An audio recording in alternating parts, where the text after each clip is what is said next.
Savli Halol road પર ખેરના કિંમતી વૃક્ષોની ચોરી, નર્મદા કેનાલ કાંઠે સક્રિય લાકડા ચોર ગેંગ, કર્મચારીઓ પહોંચતા તસ્કરો ફરાર।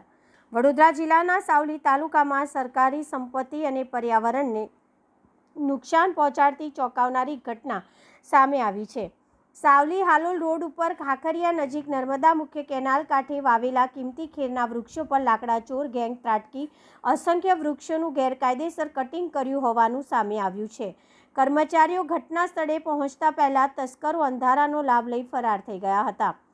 સાવલી હાલોલ રોડ પર આવેલા ખાખરિયા ગામ નજીક નર્મદા મુખ્ય કેનાલની બાજુમાં વર્ષો પહેલા નર્મદા નિગમના પર્યાવરણ એકમ દ્વારા વાવેલા કિંમતી ખેરના વૃક્ષો પર ફરી એકવાર લાકડાચોર ગેંગે હાથ ફેરવ્યો છે। મળતી માહિતી મુજબ ગત રાત્રે તસ્કરોએ મોટી સંખ્યામાં ખેરના વૃક્ષોનું ગેરકાયદેસર કટિંગ કર્યું હતું। ખેરના લાકડાનો ઉપયોગ કાથા પાવડરના ઉત્પાદન માટે થતો હોવાથી બજારમાં તેની સારી કિંમત મળતી હોવાના કારણે લાકડાચોર સતત આ કિંમતી વૃક્ષોને નિશાન બનાવી રહ્યા હોવાનું માનવામાં આવી રહ્યું છે। રાત્રિ પેટ્રોલિંગ દરમિયાન નર્મદા નિગમના ફોરેસ્ટ વિભાગના ચોકીદાર વૃક્ષ કાપવાની પ્રવૃત્તિ જોઈ તાત્કાલિક ઉચ્ચ અધિકારીઓને જાગૃત કરી જાણ કરી હતી। ત્યારબાદ નર્મદા નિગમના કર્મચારીઓ ઘટના સ્થળે દોડી આવ્યા હતા, પરંતુ ત્યાં સુધીમાં લાકડાચોરો અંધારાનો લાભ લઈને ફરાર થઈ ગયા હતા। ઘટના સ્થળેથી એક બાઇક મળી આવી હોવાથી જે લાકડાચોરોની હોવાની આશંકા વ્યક્ત કરવામાં આવી રહી છે। પોલીસ અને સંબંધિત વિભાગે બાઇકના આધારે આરોપી સુધી પહોંચવા તપાસ શરૂ કરી છે। આ ઘટનાની જાણ નર્મદા મુખ્ય કેનાલના કેવડિયા ઉદ્ગમ સ્થાનથી લઈને લસુંદરા કપડવંજ હાઈવેના 170 પોઈન્ટ સુધીના વિસ્તારના જવાબદાર અધિકારીઓને કરવામાં આવી છે। ઘટનાએ નર્મદા કેનાલ કાંઠે સુરક્ષા વ્યવસ્થાને લઈને પણ ગંભીર સવાલો ઊભા કર્યા છે।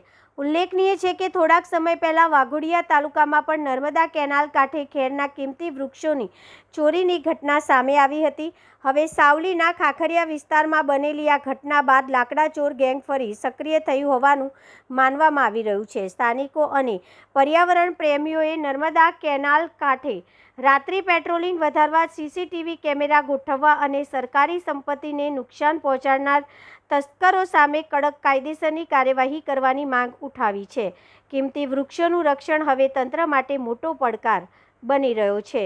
નર્મદા જંગલ ખાતામાં હું ચોકીદાર છે ઓર ફરતો હતો ને 1 વાગે એ લકડા કટીન ખેરિયા કાપતા હતા ને હું પછી ये 10-15 जना होता और ये 15 जना होता ना मैं खेला होता तो मैंने जान કર્યા गेट वाला इनका कि फोन કર્યા कि ये कटिंग करा सो એવું કરીને मैंने बोलिया।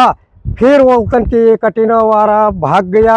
फिर वो तन की बाइक होती, इस बाइक को गेट वाला आया, गेट वाला आई को पकड़ लिया ना, ले जाई को जमा कर दिया और वो ना चोर लोग कटिंग वाला भाग गया। और 15 जना होता ये मेरे को मार को फेंक दे नेर में, तो ये कि कौन जवाबदारी रहे साहब, એટલે મેં જાણ કર્યા। फिर वो ना जाता रहा, बस એટલું ને થાય।